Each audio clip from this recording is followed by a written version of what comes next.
मुझे सुनना चाहिए इन लोगों को।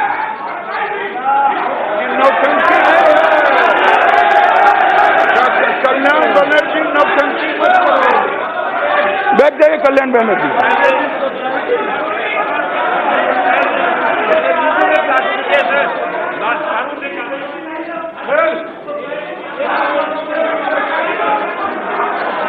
बैठ जाइए दादा, बैठ जाइए।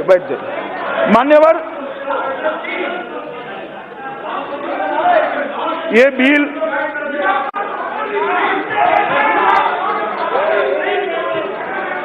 आप बैठ जाइए। नहीं, ऐसा नहीं बैठाना पड़ेगा मान्यवर, ऐसा भाषण नहीं हो सकता। मान्यवर, मैं अभी भी कहना चाहता हूं कि ये जो बिल है वो किसी के प्रति, किसी भी धर्म के प्रति भेदभाव से युक्त नहीं है। केवल और केवल उन लघुमतियों के प्रति ये बिल एक पॉजिटिव भाव लेकर आया है जो ये 3 देशों के अंदर प्रताड़ित है, और जो प्रताड़ित है वो शरणार्थी, वो शरण में आता है। माने वो घुसपैठिया नहीं हो सकता, वो भाग कर आया है, वो वहां से भाग कर आया है हमारी शरण में। मान्यवर, वो उसको घुसपैठे का स्टेटस हम नहीं दे सकते मान्यवर। इसलिए मैं कहता हूं कि ये रीजनेबल क्लासिफिकेशन के अंदर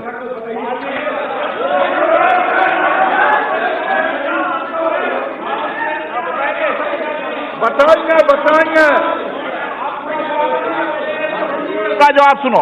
माननीय सदस्यगण, मैं फिर आपसे आग्रह कर रहा हूं, आप पूरा जवाब सुनो, बीच बीच में टोका टोकी नहीं किए कोई। और मैं आपके माध्यम से सारे लोगों को कहता हूं, किसी भी माननीय सदस्य को बैठे बैठे वक्तव्य देने की इजाजत नहीं है।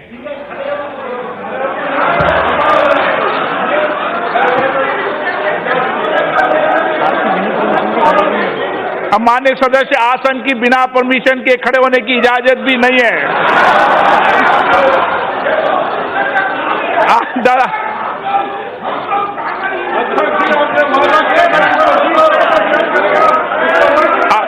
चलो, हाँ हो माननीय सदस्य।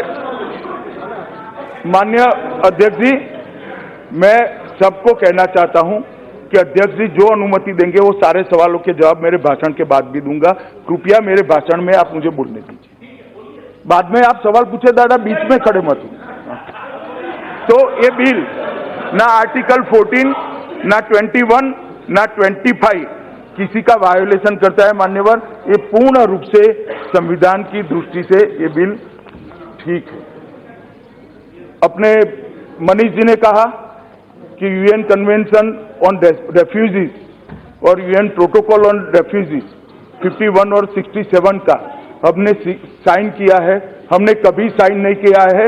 आपकी तो क्या बोले?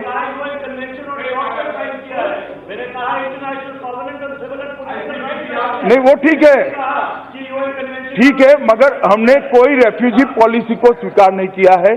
और शशि थरूर जी ने कहा, मैं फिर से श्रीमान राजनाथ सिंह जी ने जो कहा है सदन के सामने रिपीट करना चाहता हूं, ये सरकार मानती है कि कोई रेफ्यूजी पॉलिसी की जरूरत नहीं है। हमारा कानून पर्याप्त है।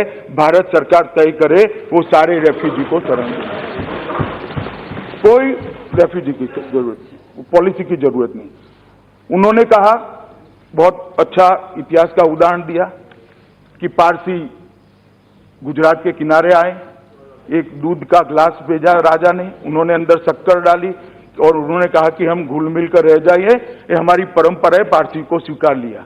मनीष जी भूल गए, पारसी भी धार्मिक रूप से प्रताड़ित होकर आए थे, वैसे नहीं आए थे।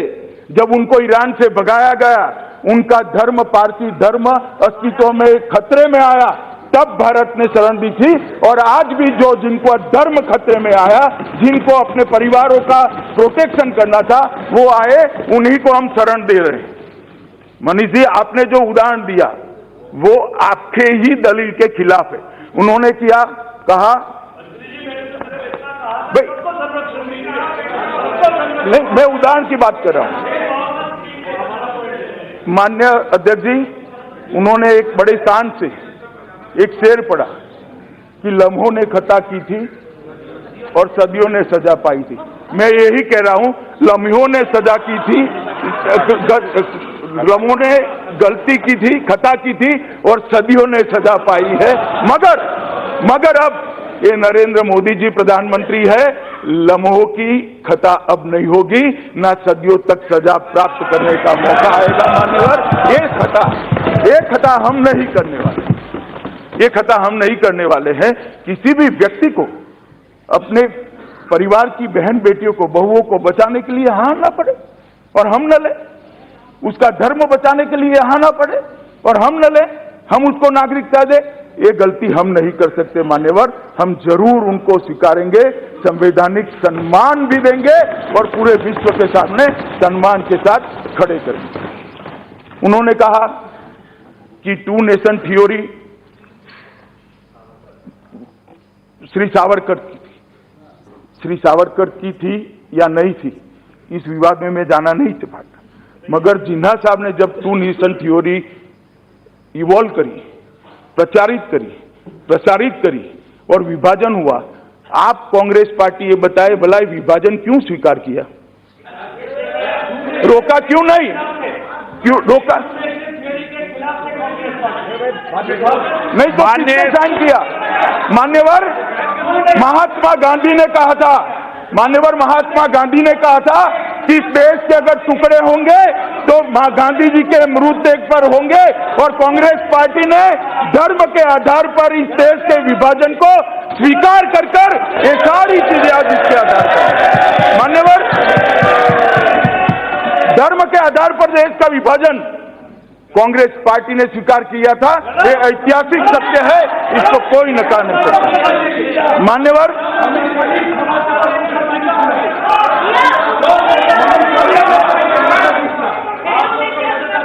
बाद में पूछो। मान्यवर,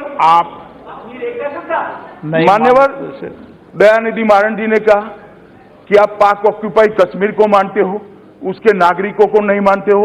दयानिधि मारन साहब, आपको वास्तविकता मालूम नहीं। पाक ऑक्यूपाई कश्मीर भी हमारा है, उसके नागरिक भी हमारे हैं, और आज भी कश्मीर की असेंबली के अंदर 26 सीट हम इसके लिए रिजर्व रखे, 24 सीटें रिजर्व रखे हैं। आपको मालूम नहीं है? बोलना सरल है और बोले के हिसाब से करना बड़ा कठिन है। और मान्यवर, उन्होंने कहा श्रीलंका के लोगों को क्यों नहीं दिया? मैंने सुबह भी जब पुनर्स्थापन के वक्त विरोध आया था तब कहा था कि अलग अलग समय पर अलग अलग प्रकार से नागरिकता दी गई है। जैसे विभाजन के बाद सभी को दी गई, जो आए वो सभी को दी गई। 71 में बांग्लादेश से आए दी गई, दंडकारण्य में 1959 में जो बांग्लादेश से आए दी, तमिलनाडु के जो भाई लंका से आए उसको भी दी गई।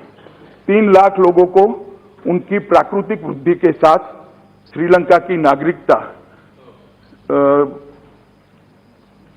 लाल बहादुर शास्त्री और बंडार नायक के बीच 64 में जो समझौता हुआ, ये एक सेकंड, मैं वो वहां से नहीं, मैं यही कह रहा हूं, तो इसमें भी इसमें भी एग्रीमेंट था भाई, इसमें भी एग्रीमेंट था। बैठे, उसके बाद में भारत सरकार 5.25 लाख लोगों की वृद्धि के साथ 1979 में दी। उसके बाद शेष रह गए 1.5 लाख लोगों को सरकार के समझौते के तहत या तो वहां जाए या तो वहां जाए ऑप्शन दिया। 75,000 लोग वहां गए, 75,000 लोग यहां है।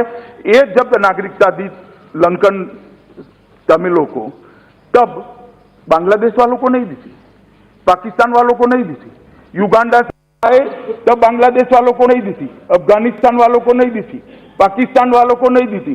हर बार जो किया वो एक स्पेसिफिक प्रॉब्लम।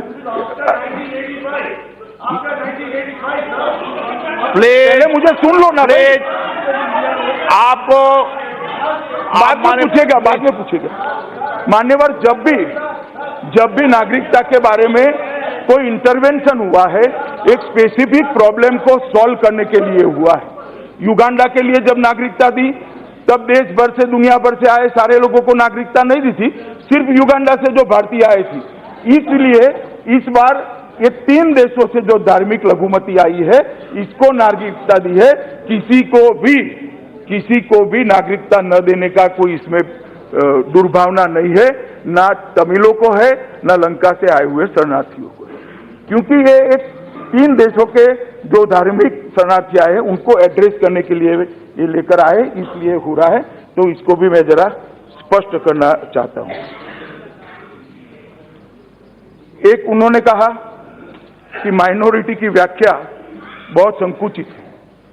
मान्यवर, हमारी माइनॉरिटी की व्याख्या संकुचित नहीं है। दयानिधि मारन साहब, शायद मेरा हिंदी में वक्तव्य होता है तो ट्रांसलेशन में थोड़ी गड़बड़ हुई होगी। मैं आपको बता दूं, मैं यहाँ के माइनॉरिटी की बात ही नहीं करता। ये पूरा विधेयक वो 3 देशों में जो धार्मिक माइनॉरिटी है इसके लिए, हमारी व्याख्या संकुचित नहीं है। और ये सनातन सत्य है, वो 3 देशों के संविधान के हिसाब से सत्य है कि वहां पर मुस्लिम माइनॉरिटी नहीं है। इसको कैसे झुठलाया जा सकता है? जब बांग्लादेश, सुनिए, बाद में पूछे थरूर साहब, बांग्लादेश, अफगानिस्तान और पाकिस्तान के माइनॉरिटी की बात करेंगे, तीनों राज्यों का धर्म जब इस्लाम होगा तो वहां इस्लामिक लोग कैसे, इस्लाम के अनुयायी कैसे माइनॉरिटी हो सकते हैं? हमारी व्याख्या संकुचित नहीं है। वहां के संविधान का प्रोविजन ऐसा है जो मुस्लिमों को माइनॉरिटी का स्टेटस नहीं देता है, इसलिए नहीं। इस देश में इतने सारे मुसलमान हैं, कोई भेदभाव नहीं होता है, सब जी रहे हैं। और यहां चित्र ऐसा बनाया जा रहा है कि इस देश के मुसलमानों के साथ अन्याय हो रहा है, ऐसा नहीं है। मान्य, वहां पर जो वहां की स्थिति है उसमें मुस्लिम कम्युनिटी, मुस्लिम धर्म के अनुयायी वहां माइनॉरिटी नहीं है, इसलिए उनको नहीं स्वीकार करे, उनके साथ अन्याय नहीं कर रहे। अगर वो माइनॉरिटी होते तो उनको भी स्वीकार कर लेते। और रोहिंग्या का कहते हैं, रोहिंग्या के लोग वाया बांग्लादेश आते हैं, ब्रह्मदेश के लोग वाया बांग्लादेश आते हैं, और ब्रह्मदेश सेक्युलर कंट्री है, फिर भी वाया बांग्लादेश आते हैं। रोहिंग्या को कभी भी स्वीकार नहीं किया जाएगा। मैं आज फिर से स्पष्ट, मान्यवर, उन्होंने कहा कि माइनॉरिटी में डर है। मान्यवर, मैं इतना ही कहना चाहता हूं कि माइनॉरिटी में कोई डर की भावना नहीं है तो भी आपके वक्तव्य से थोड़ा बहुत खड़ा भी हुआ होगा। तो मैं मेरे सभी माइनॉरिटी के भाइयों बहनों को विश्वास दिलाना चाहता हूं कि नरेंद्र मोदी की प्रधानमंत्री प्रॉब्लम है क्या आपको? माननीय सदस्य प्लीज बैठिए, प्लीज। मान्यवर, नरेंद्र मोदी जी के प्रधानमंत्री रहते हुए इस देश में किसी भी धर्म के नागरिक को डरने की जरूरत नहीं है। ये सरकार सबको सुरक्षा और सबको समानता, समान अधिकार देने के लिए कटिबद्ध है। मान्यवर, इसलिए किसी को डरने की जरूरत नहीं। आज अभिषेक बनर्जी ने भी इस पर भाषण किया। उन्होंने, मैंने तो पहली बार सुना, शायद 6 साल में पहली बार बोले हैं, मगर बहुत अच्छा बोले। नहीं, मैंने पहली बार सुना, मैंने पहली बार, इसलिए कहता हूं बहुत अच्छा बोले इन्होंने, इसलिए बोले ना, इधर कहा ना, मैंने पहली बार सुना भैया। इन्होंने टैगोर, विवेकानंद और बंकिम बाबू का उल्लेख किया, तीनों को कोट किया। मगर मैं एक छोटा सा सवाल पूछना चाहता हूं माननीय अध्यक्ष जी, बंकिम बाबू, टैगोर और विवेकानंद का बंगाल की कल्पना ऐसी थी जिसमें दुर्गा विसर्जन के लिए कोर्ट में जाना पड़े, सरस्वती पूजन न हो, ये कल्पना करी थी।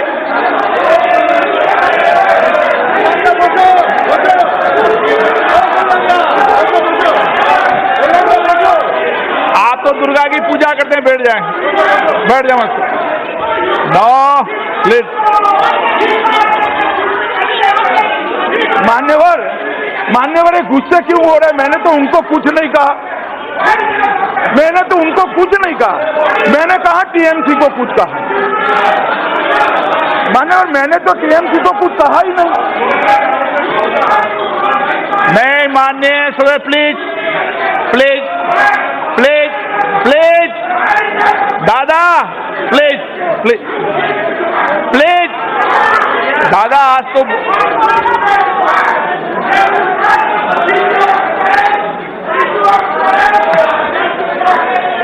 Please please please. मान्यवर, मुझे मालूम नहीं पड़ता क्यों इतना गुस्से हो गए। मैंने तो टीएमसी का नाम भी नहीं दिया। मैं बोला ही नहीं टीएमसी, मैं तो टीएमसी नहीं बोला मान्यवर।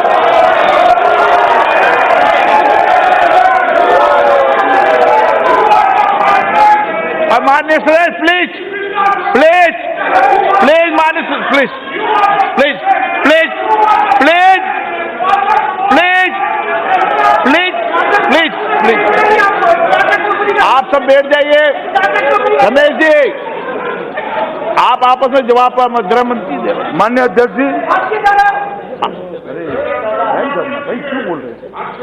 माननीय अध्यक्ष जी, हाँ दादा, उन्होंने कहा, दादा शांति है, उन्होंने कहा कि एक मिनट नहीं, माननीय अध्यक्ष जी, उन्होंने कहा कि NRC of citizenship amendment bill trap. मान्यवर, इसमें कोई ट्रैप नहीं, एक सीधा साधा लेजिस्लेशन है जो तीनों देशों से आए हुए धार्मिक लघुमतियों को, शरणार्थियों को नागरिकता प्रदान करेगा। मगर ट्रैप उनको जरूर लग सकता है जो वोट बैंक के लिए घुसपैठियों को शरण देना चाहते हैं, उनको ट्रैप जरूर लग सकता है। मान्य, जो वोट बैंक के लिए घुसपैठियों को शरण देना चाहते हैं उनको हम सफल नहीं होने देंगे, हम नहीं होंगे। ये ट्रैप उनको इसलिए जरूर लग सकता है। और मैं कहना चाहता हूं, बंगाल के सारे सदस्य दोनों ओर से उद्वेलित, यहां के भी वहां के भी, मैं कहना चाहता हूं कि लाखों लाखों लोगों को जो नागरिकता मिलने वाली है वो सारे बंगाली शरणार्थी है। क्या आप नहीं चाहते कि बंगाली हिंदू, बौद्ध, सिख, क्रिश्चियन शरणार्थियों को नागरिकता मिले? आप नहीं चाहते हैं? और मान्यवर, मैं थोड़ी स्पष्टता इसलिए भी करना चाहता हूं, मैं इसलिए थोड़ी स्पष्टता करना चाहता हूं कि ये लोग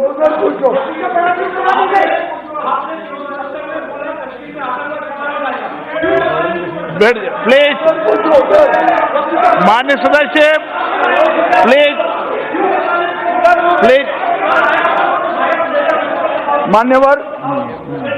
मान्यवर, मैं आज इस सदन के माध्यम से ये बिल जिसके लिए लाया गया है वो तीनों देशों से, पूरब और पश्चिम देश के दोनों हिस्सों में, राजस्थान में, गुजरात में, पंजाब में, दिल्ली तक, यहाँ बंगाल में, असम में, नॉर्थ ईस्ट में, हरियाणा में भी है, ये सारी जगहों पर जो शरणार्थी नागरिक बनने जा रहे हैं वो सबको कहना चाहता हूं कि एक अपप्रचार हो रहा है कि आप राशन कार्ड निकाल दो वरना आप विदेशी हो जाओगे, आप एक निकाल दो वरना विदेशी, लाइनों की लाइनों लगा दी।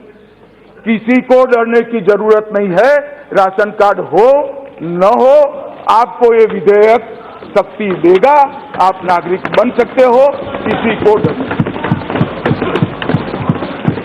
मैं इसलिए कहता हूं मान्यवर कि कुछ पार्टियां भ्रम फैलाए कि हम ही आपको बचा सकते हैं, हम बचा लेंगे, आइए राशन कार्ड निकाल दीजिए, आइए ये सर्टिफिकेट ले जाइए, आइए वो ले जाइए। मान्यवर, मैंने कहा है डॉक्यूमेंट है नहीं है, डेट चली गई है, आधा है, अधूरा है, पूरा नहीं है, सबको नागरिक बनाना है भाई, कोई जरूरत नहीं है डॉक्यूमेंट। मान्यवर, ये जो अफवाहें फैलाई जा रही है वो अफवाहों में किसी को आने की जरूरत नहीं, किसी को डरने की भी जरूरत नहीं मान्यवर। और मैं फिर से एक बार कहता हूं कि घुसपैठे और शरणार्थी के बीच में अंतर है। जो प्रताड़ित होकर अपनी परिवार की महिलाओं की इज्जत बचाने के लिए, अपने धर्म को बचाने के लिए धार्मिक प्रताड़ना के आधार पर जो यहाँ आता है वो शरणार्थी है, और जो यहाँ पर अवैध रूप से घुस कर आता है वो घुसपैठिया है। ये दोनों के बीच में अंतर है ही है। और वो मान्यवर, सुप्रिया बेन ने कहा कि 370 का मैं जब बिल लेकर आया तो अब 370 के लिए, 371 के लिए क्या करना है। मैं आपके माध्यम से सदस्य जी को कहना चाहता हूं कि 370 और 371 में अंतर है। 371 किसी को अलग संविधान नहीं देता है, 371 किसी को अलग झंडा नहीं देता है, 371 अलग राज्य की या राष्ट्र की मांग करने के लिए किसी को नहीं उकसाता है। 371 को हम कभी भी नहीं छेड़ेंगे।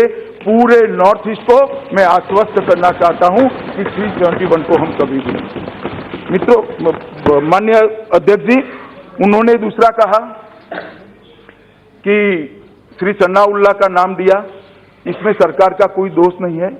आपके माध्यम से मैं सुप्रिया बहन को कहना चाहता हूं कि विदेशी ट्रिब्यूनल सेकंड कामरू का एक ऑर्डर है, वो ऑर्डर के तहत जब तक फाइनल ऑर्डर न हो तब तक उनको ये लिस्ट से बाहर रखा गया है। ये जुडिशियल प्रोसीडिंग है और जुडिशियल प्रोसीडिंग के तहत रखा गया है, इसलिए इनके साथ कोई भेदभाव हमने नहीं किया है। इन्होंने कहा कि मेरे भाषण का उल्लेख कर सुप्रिया जी ने सच कहा, मेरे से बोलने में गलती हुई थी, इसलिए मैं लोकसभा सचिवालय को दूसरे ही दिन इसको सुधार कर मेरा पत्र भी दिया है और अब मैं मानता हूं कि सुधर ही गया होगा। मैंने ये कहा था कि इसकी सबसे लोगों से चर्चा हुई है, सब लोगों ने सहमति दी है, वो शब्द बदलकर मेरे जो समझ में जो अंतर था, मेरी जानकारी में जो अंतर था, उसको मैंने करेक्ट कर लिया है। आपने ठीक ही कहा कि वो गलती हुई थी। मान्यवर, उन्होंने कहा कि एनआरसी फेल गया है।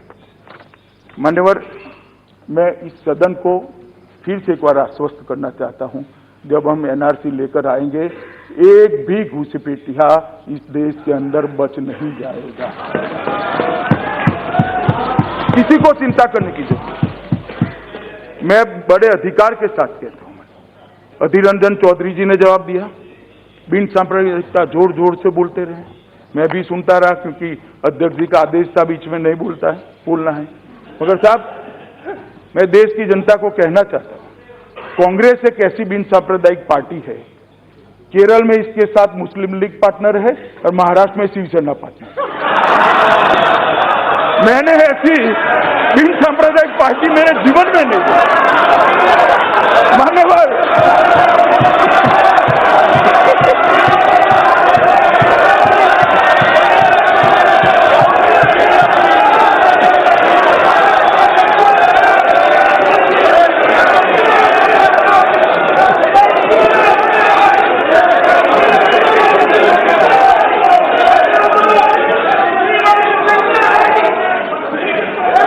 किसी का गृह मंत्री जी के अलावा किसी का अंकित नहीं हो रहा है।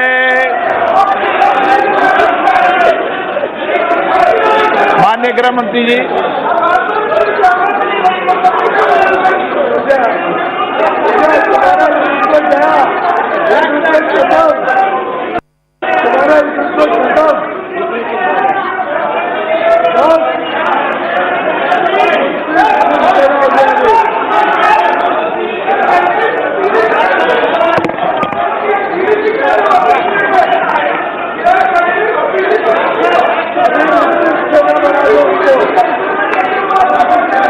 माननीय सदस्य, please sit down, please sit down. हाँ, वो बैठ गए, आप भी बैठ जाओ, बैठ गए। क्यों, कोई प्रॉब्लम है क्या? प्रॉब्लम है क्या?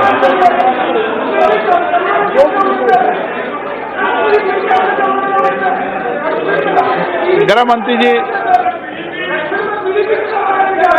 बैठ जाए।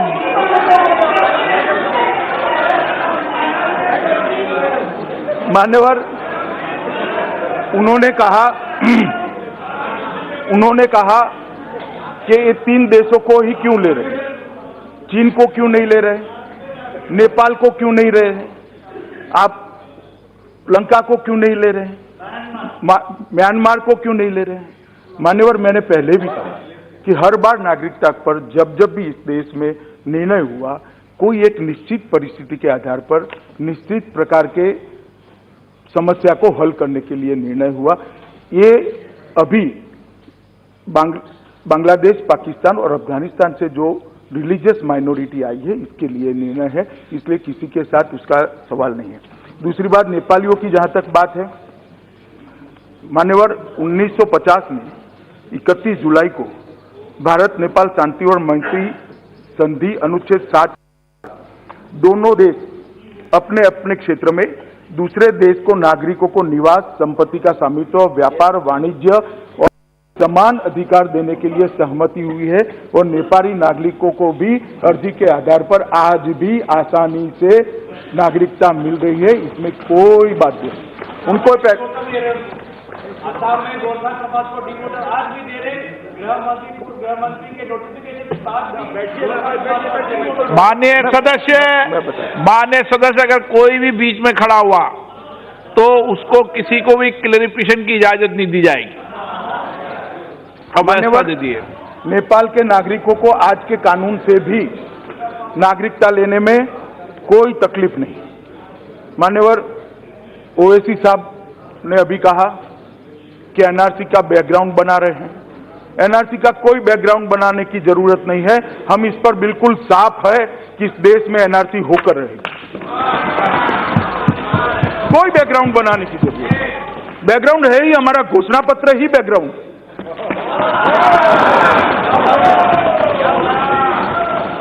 मान्यवर उन्होंने कहा मुसलमानों से नफरत क्यों है? हमें कोई नफरत नहीं है। मैं आपको कहता हूं जनाब, आप नफरत खड़ी मत करना, मेहरबानी कर दीजिए। हमें कोई नफरत नहीं। और मैं फिर से स्पष्ट करना चाहता हूं बार बार, क्योंकि एक एक सदस्य बोला है मुसलमानों के साथ अन्याय है। इस देश के किसी मुसलमान का इस बिल से कोई वास्ता नहीं, कोई वास्ता नहीं। ये जो है, ये बिल जो है वहां से आने वाले हिंदू, सिख, बौद्ध, पारसी, जैन और क्रिश्चियन शरणार्थियों को नागरिकता देने, इसमें भारत में रहते हुए भारत के नागरिक मुसलमानों से कोई लेन देन नहीं।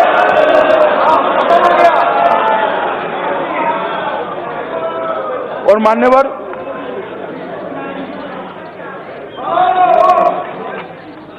मान्यवर गोगाई जी ने कहा,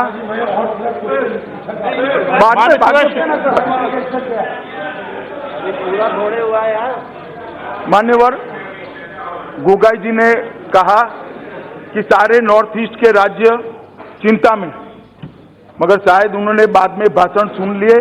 सारे के सारे नॉर्थ ईस्ट के राज्यों ने इस बिल का समर्थन किया है और समर्थन में वोट करने के लिए भाषण किया। सिक्किम के एमपी खड़े होकर उन्होंने कहा, मैंने उनको व्यक्तिगत भी बुलाकर कहा और मैं अभी भी उनको कहता हूं कि आपके कोई कानून में इससे दखल नहीं होती है।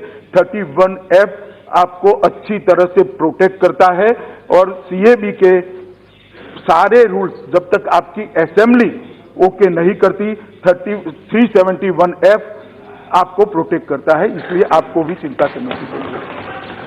और फिर से मैं, क्योंकि नॉर्थ ईस्ट में बहुत सारे लोग मान्यवर भ्रांति फैलाने की चेष्टा कर रहे हैं, इसलिए मैं फिर से कह रहा हूं, पूरा अरुणाचल, तापिरगांव जी सुन लीजिएगा, पूरा अरुणाचल इनर लाइन परमिट से प्रोटेक्टेड है। अरुणाचल को चिंता करने की कोई जरूरत नहीं। पूरा मिजोरम, एमपी साहब सुन लीजिएगा और मिजोरम वाले भी सुन ले टीवी पर, पूरा मिजोरम इनर लाइन परमिट से प्रोटेक्टेड है, किसी को चिंता करनी चाहिए। मान्यवर पूरा नागालैंड इनर लाइन परमिट से दीमापुर के छोटे से हिस्से को बात कर पूरा प्रोटेक्टेड है। पूरे नागालैंड को चिंता करने की जरूरत है। मणिपुर आज प्रोटेक्टेड नहीं है, मगर हम ये बिल तभी नोटिफाइड करेंगे जब मणिपुर को इनर लाइन परमिशन दे दिया जाएगा। त्रिपुरा के अंदर भी, त्रिपुरा ट्राइबल एडीसी क्षेत्र में सीएबी लागू नहीं होगा और एक हाई लेवल कमिटी ट्राइबल समुदाय के हितों की रक्षा के लिए जो बनाई थी उसको और विस्तृत कर उनके सारे हितों की चिंता भारतीय जनता पार्टी की नरेंद्र मोदी सरकार कर रही है। मेघालय लगभग पूरा, थोड़ा हिस्सा छोड़कर 6 शेड्यूल के प्रावधानों के अंदर कैब के बाहर है। मेघालय को भी चिंता करने की जरूरत है। आसाम समझौते के अंदर 1985 से समझौता हुआ। मान्यवर कांग्रेस ने क्लॉज 6 को कभी नहीं अमल में लाने की चेष्टा की। हमने क्लॉज 6 के अंदर कमेटी बना दी है। आसाम के लोगों को ही कमेटी है, वो स्पीड से अपना काम कर रही है, जो आसाम के मूल निवासियों के सभी अधिकारों की, उनकी भाषा की, उनके साहित्य की, इनकी बोली की, इनके पॉलिटिकल रिजर्वेशन की, ये सब चीजों की चिंता करेगी और वो कमेटी जल्द ही अपना रिपोर्ट देगी, तो आसाम को भी चिंता करने की जरूरत नहीं है। BTC Karbi Anglong Dima Hasao ADC CAB के बाहर है और आसाम के 6 समुदायों के लिए भी सुबह मैंने कहा इस प्रकार से हम अलग से विचार कर रहे हैं। मान्यवर, इन्होंने एक बात जो स्टेटमेंट किया इसको मैं जरूर क्लियर करना चाहूंगा कि एनआरसी के अंदर गोरखा, पंजाबी, बिहारी, मारवाड़ी जो नॉर्थ ईस्ट के रहते हैं वो लोग बाहर हो जाएंगे। ये सत्य नहीं है, ये स्टेटमेंट ठीक है। 19 लाख लोगों को क्या होगा? मान्य सदस्य, बताता हूं भाई, आप बैठ जाओ ना, सब मान्य बताता हूं। सदस्य, मान्य सदस्य, कट गया। मान्यवर, कोई पंजाबी, मारवाड़ी, बिहार के, ओडिशा के कोई निवासी को घुसपैठिया करार नहीं दिया जाएगा। एनआरसी के अंदर जो भारत के मूल निवासी है वो सबको यहाँ पर ही रहना होगा और यहीं पर रहने का उनका अधिकार है। वो बंगालियों का भी और पूरे नॉर्थ ईस्ट को इस दृष्टि से चिंता करने की जरूरत नहीं। श्री प्रेमचंद्रन जी ने भी अनकॉन्स्टिट्यूशनल है आर्टिकल 14 के हिसाब से कहा, मैंने आगे उसका जवाब दिया है। उन्होंने कहा सब माइनॉरिटी को देते हो तो मुस्लिम को क्यों नहीं देते। बहुत अच्छा सवाल है उनका, हर एक के मन में सवाल होना चाहिए। मगर ये जिन 3 देशों के लोगों को दे रहे हैं वहां मुस्लिम माइनॉरिटी नहीं है, इसलिए मुस्लिम को नहीं देते। माइनॉरिटी नहीं है वहां पर, अगर माइनॉरिटी है तो होते तो उनको भी मिलता, मगर वो नहीं है इसलिए नहीं देते। बड़ा सरल जवाब है, इसमें इतना सारा क्लमजी कुछ नहीं है कि जो समझ में ना आए।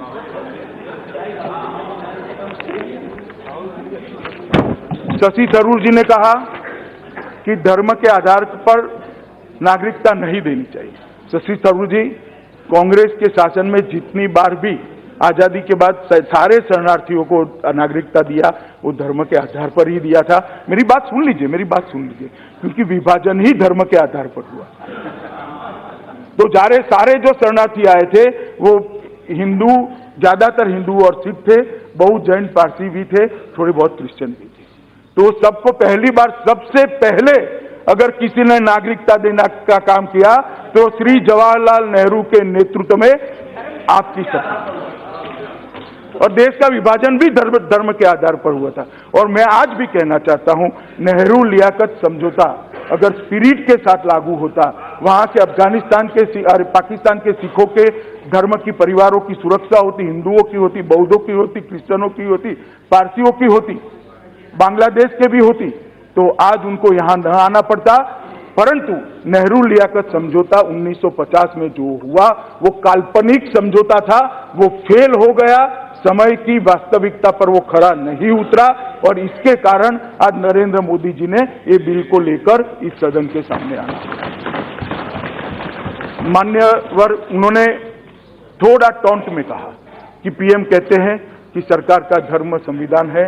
मैं पूरी गंभीरता के साथ और सदन के अंदर बहुत गंभीरता और विश्वास के साथ देश की जनता को विश्वास दिलाना चाहता हूं कि जब तक नरेंद्र मोदी जी प्रधानमंत्री है, इस सरकार का धर्म और कोई नहीं है, भारत का संविधान ही हमारा धर्म है और भारत के संविधान के आधार पर आगे बढ़े। मान्यवर, एक विषय चला कि अभी भी मैं इस बात को थोड़ा एलोबरेट इसलिए कहना चाहता हूं कि पूरे दिन इस प्रकार से चित्रण किया गया कि हम मुसलमानों के साथ अन्याय कर रहे हैं। मैं फिर से क्लियर करना चाहता हूं कि ये बिल का इस देश में रहने वाले, इस देश के नागरिक मुसलमानों से कोई स्नान सूतक का संबंध नहीं है, उनके साथ कोई अन्याय का सवाल नहीं है। परंतु क्यों ये बिल लेकर आना पड़ा, तो मान्यवर मैं आपको बताना चाहता हूं। मैंने जैसे बताया कि जिस प्रकार से लियाकत नेहरू समझौता विफल हुआ, उसके बाद पाकिस्तान के अंदर क्या हुआ। मान्यवर, 2014 की एक रिपोर्ट बताती है कि 1000 लड़कियों को जबरन धर्म परिवर्तन किया गया। बादल साहब ने बताया पवित्र नानकाना साहिब के ग्रंथी की पुत्री जगजीत कौर को जबरन धर्म परिवर्तन किया गया। हो हल्ला हुआ, पूरे दुनिया के अंदर सिखों ने लड़ाई लड़ी, भारत के लोगों ने लड़ाई लड़ी और बाद में वापिस लाया गया। UNHRC के रिपोर्ट के हिसाब से अब सिर्फ 20 ही धार्मिक स्थान अन्य धर्मों के पाकिस्तान के अंदर बचे। मान्यवर, ये क्या बताता है? ये क्या बताता है? और जब इतनी प्रताड़ना ना हो, इतने अत्याचार हो, वहां से कोई शरण में आया, हम उसको शरण न दें क्योंकि वो हिंदू है, क्योंकि वो सिख है। आपसे पहले से ये किया जाता है। माननीय सदस्य, बैठ जाओ भाई, बैठ जाओ। मान्यवर, मान्यवर, मान्यवर, मैंने पहले भी बताया, फिर से मैं रिपीट करूंगा, 1947 में 23% आबादी सिर्फ 3.7% रह गई और बर्बरता, उत्पीड़न और संस्थागत अत्याचार, मैं सोच समझकर शब्द का प्रयोग कर रहा हूं, संस्थागत अत्याचार से भागे सिखों, हिंदुओं तथा ईसाइयों ने भारत में शरण ली है। उन लोगों को नागरिकता लेने के लिए हम यहाँ पर आए। मान्यवर, इसी प्रकार से बांग्लादेश बनने के बाद एक शांति और मैत्री की ढाका में संधि हुई 1972 में। भारत की प्रधानमंत्री श्रीमती इंदिरा गांधी और बांग्लादेश के प्रधानमंत्री शेख मुजीबुर रहमान द्वारा हस्ताक्षरित हुई। जब तक शेख साहब का देह रहा, वो जिंदा रहे, संधि का बहुत अच्छे से पालन हुआ। मैं आज इस संसद के अंदर शेख मुजीबुर रहमान के प्रति कृतज्ञता व्यक्त करना चाहता हूं कि उनके रहते किसी भी धार्मिक लघुमती के साथ, अल्पसंख्यक के साथ अत्याचार नहीं हुआ। और अभी अभी जो शासन आया है उसने भी बहुत अच्छा किया है, बहुत कम हुई है। मैं इसको भी माननीय सर, प्रॉब्लम क्या है आपके? माननीय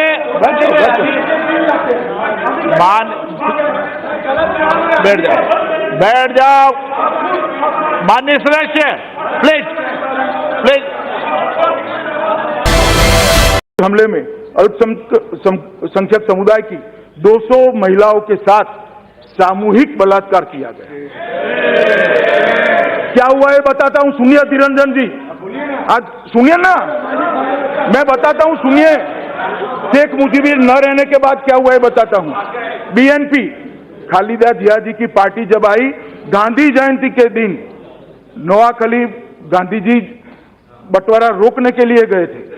उस दिन 2 अक्टूबर 2001 में भोला जिला के 4 फसन उपजिला में 8 से 70 साल की और 100 महिलाओं के साथ बलात्कार की घटना गांधी जयंती के दिन।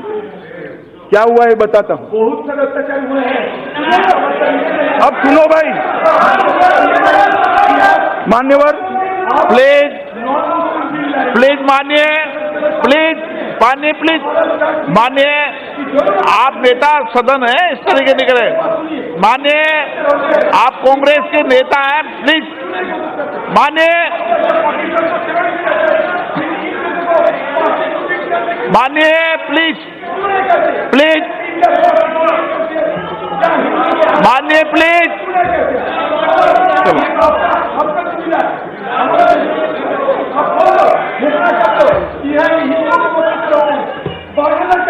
मान्यवर, इनको बैठाइए, मान्यवर इनको बैठाइए, हर बार खड़े हो जाते। लालमोहन उपजिला में 1000 परिवारों पर मान्यवर हमला किया। 1000 अल्पसंख्यक परिवारों को हमला किया। कबीले धाम में अक्टूबर 1990 में 300 घरों में आग लगा दी। 1991 में जो बांग्लादेश के अंदर हिंदुओं का प्रतिशत 21 था, अब 7% से कम रह गया मान्यवर। और मैं आज बताना चाहता हूं कि इतने सारे मेरे पास अलग अलग संस्थाओं की रिपोर्ट है जिसके तहत ये सिद्ध हो सकता है कि वहां पर हिंदू, सिख, बौद्ध, जैन और पारसी, क्रिश्चियन लोगों के अपने धर्म का अनुसरण करना वो असंभव रह गया था, इसलिए वो यहाँ पर आए थे। मान्यवर, ढेर सारे मंदिर तोड़ दिए गए, ढेर सारे मंदिर तोड़े गए और ढेर सारी जगह पे हुआ। अफगानिस्तान के अंदर भी 1992 के पहले 2 लाख सिख और हिंदू थे, ज्यादातर सिख थे। लेकिन 2018 तक अब 500 बच गए थे, सिर्फ 500। मान्यवर पूरे देश ने देखा था कि धार्मिक भवनों और गुरुद्वार और मंदिरों को नष्ट कर दिया गया। खुले में बनी विश्व की सबसे बड़ी मूर्ति बामियान में बुद्ध की भव्य प्रतिमा को तोप के गोले दागकर तोड़ दिया गया, तोप के गोले दागकर तोड़ दिया। और तालिबानों ने जब कहर ढाया, कहां जाते वो बौद्ध, सिख, हिंदू, ईसाई, जैन, पारसी कहां जाते? वो भारत आए मान्यवर, इसलिए इनको शरण देने का प्रस्ताव है। मान्यवर, तालिबान ने सितंबर 98 में एक आदेश जारी किया, पूजा स्थल में, मंदिर में, गुरुद्वारों में कोई जा नहीं सकता, मुसलमानों की आलोचना कर नहीं सकते। घर की पहचान करने के लिए घर पर पीला एक कपड़े का टुकड़ा लगाना पड़ेगा कि ये नॉन मुस्लिम घर है। इतना अपमानित किया। हिंदू, सिख, नॉन मुस्लिम महिलाएं बाहर निकलती है तो एक पीला कपड़ा अपने कंधे पर डालना पड़ेगा क्योंकि वो मुसलमान नहीं है। इस तरह से वहां आदेश पारित किए गए एक विशेष चिन्ह के साथ। मैं चिन्ह क्या था नहीं बोलता और गरिमा टूटेगी, मगर एक विशेष चिन्ह के साथ एक कपड़ा लगाना पड़ता था मान्यवर। और अगर शुक्रवार को मस्जिद नहीं जाते हैं, नमाज पढ़ो न पढ़ो, मस्जिद जाना, वरना दंडित होना पड़ता था। हिंदू और सिख महिलाओं को बुर्खा पहनना पड़ता था। और मान्यवर, ये सारा चला और ये सारे से जो प्रताड़ित आए हैं उनको नागरिकता देने का एक बिल है मान्यवर। मैं आज भी आपको कहता हूं कि इससे मुस्लिमों के साथ जरा भी भेदभाव नहीं है। मैं बार बार इसलिए कह रहा हूं कि ये यहाँ के मुसलमानों को ये बिल से कोई स्नान सूतक का, यहाँ का मुसलमान सम्मान के साथ जी पाएगा, जी रहा है, आगे भी जीता रहेगा, उसको कोई तकलीफ नहीं होने वाली।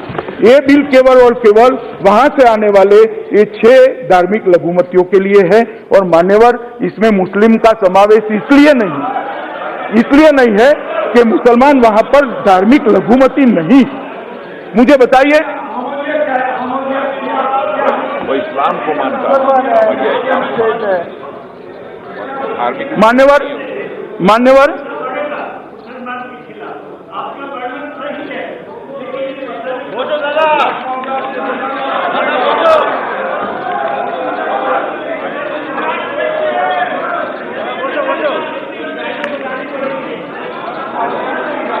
दादा, मान्यवर, मैं अंत में फिर से एक बार एक सदन के माध्यम से पूरे देश के सामने स्पष्ट करना चाहता हूं कि शरणार्थी और घुसपैठिए के बीच में मौलिक अंतर है।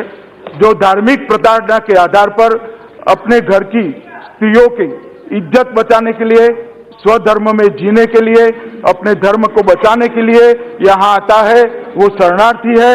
और वो जो विदाउट परमिशन घुस कर आता है वो घुसपैठिया है। दोनों के बीच में बहुत बड़ा अंतर है। और ये बिल शरणार्थियों के लिए है, ये बिल धार्मिक लघुमतियों के लिए है। मैं आज जिन सारे लोगों ने भाषण किया है वो सब लोगों को मन से अपील करता हूं, मत बैंक की लालच के कारण आंख अंधी और कान बहरे हुए हैं तो खोल लीजिए।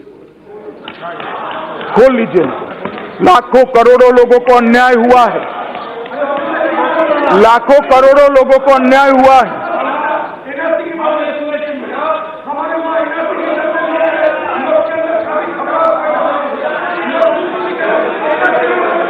बताता हूं। मान्यवर, लाखों करोड़ों लोग जो नर्क की यातना में जी रहे हैं, 70 साल से उनको नागरिकता नहीं मिली है, वो अपना मकान नहीं ले रहे हैं, उनको नौकरी नहीं मिल रही है, स्वास्थ्य की सुविधाएं नहीं मिल रही हैं, उनको उनके बच्चे को अच्छी शिक्षा नहीं मिल रही है, नौकरी नहीं मिलती है, घर में भूखमरी है, रहने का मकान नहीं है, कोई रोड पर रह रहा है, कोई रेल की पटरियों के पास में जगह पे रह रहा है, कोई वैसे ही घूम रहा है। ये लाखों करोड़ों लोगों के लिए नरेंद्र मोदी जी उनकी यातनाओं से मुक्ति का ये दस्तावेज लेकर आज इस सदन के सामने आए। और ये दस्तावेज इतिहास में सुवर्ण अक्षरों से लिखे जाने वाला है कि जो विफल हुए 1950 के नेहरू लियाकत समझौते की गलती को आज नरेंद्र मोदी ने सुधारने का काम किया है। देश के प्रधानमंत्री ने इतने सालों से इतने सालों से मान्यवर ये कहते थे कि हमारी कोई सुने, हमारी कोई सुने, हमारा दोस्त क्या है। अब ये कह रहे हैं, मैं उनको पूछता हूं, इनका दोस्त क्या था, क्या दोस्त था? तो क्यों नहीं स्वीकारा उनको, क्यों नहीं स्वीकारा? अरे अब तक क्यों नहीं स्वीकारा? मान्यवर वोट बैंक की पॉलिटिक्स के कारण ये सारी पार्टियों ने उन्होंने स्वीकार नहीं किया है। हम नहीं लड़ते हैं वोट बैंक के। मान्यवर, आज नरेंद्र मोदी जी ये सब के लिए एक सुवर्ण प्रभात कल का, नरेंद्र मोदी जी के कारण इन लोगों का कल का प्रभात सुवर्ण प्रभात होने वाला है और संवैधानिक सम्मान के साथ ये मेरे लाखों करोड़ों भाई बहन अपने देश के अंदर सम्मान के साथ जीने की शुरुआत करने वाले हैं। और मान्यवर, मैं आपके माध्यम से इतना ही विनंती करना चाहता हूं कि एनआरसी और इसको जोड़ने की जरूरत नहीं है। एनआरसी करेंगे तब स्पष्टता के साथ इसी प्रकार से इसी सदन में एक भी शब्द छोड़े बगैर मैं सबको इसकी भी जानकारी दूंगा, इसमें मुझे कोई तकलीफ नहीं है। मगर मानकर चलिए एनआरसी आने वाला है, एनआरसी बस।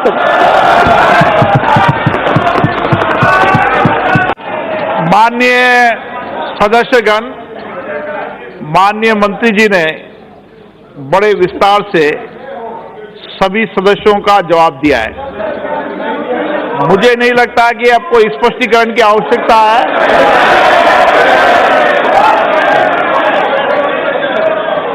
प्रश्न है कि एन.के. प्रेमचंद्र द्वारा प्रस्तुत संशोधन प्रकाशित को स्वीकृत किया जाए। जो सदस्य इसके पक्ष में हाँ गए, जो सदस्य के विरोध में ना गए। मेरे विचार में निर्णय ना वालों के पक्ष में हुआ, ना वालों के पक्ष में संशोधन अस्वीकृत हुआ। प्रश्न है कि विधेयक पर विचार किया जाए। जो सदस्य इसके पक्ष में हाँ गए, जो सदस्य विरोध में ना गए। मेरे विचार में निर्णय हाँ वालों के पक्ष में हुआ, हाँ वालों के पक्ष में हुआ। विधेयक पर विचार करने हेतु प्रस्ताव को स्वीकृत किया गया। अब सभा विधेयक पर खंडवार विचार करेगी। जसवीर सिंह गिल संशोधन संख्या 1 और 2।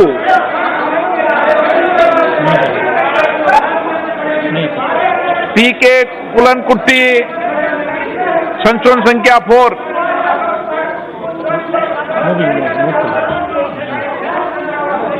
प्रश्न है कि पी.के. कुलनकुट्टी द्वारा प्रस्तुत संशोधन संख्या 4 को स्वीकृत किया जाए। जो सदस्य इसके पक्ष में हाँ कहें, जो सदस्य विरोध में ना कहें। मेरे विचार में निर्णय ना वालों के पक्ष में हुआ, ना वालों के पक्ष में संशोधन स्वीकृत। डिवीजन, दोनों डिवीजन, आपका अधिकार है डिवीजन लेना, तो लॉबी खाली की जाए।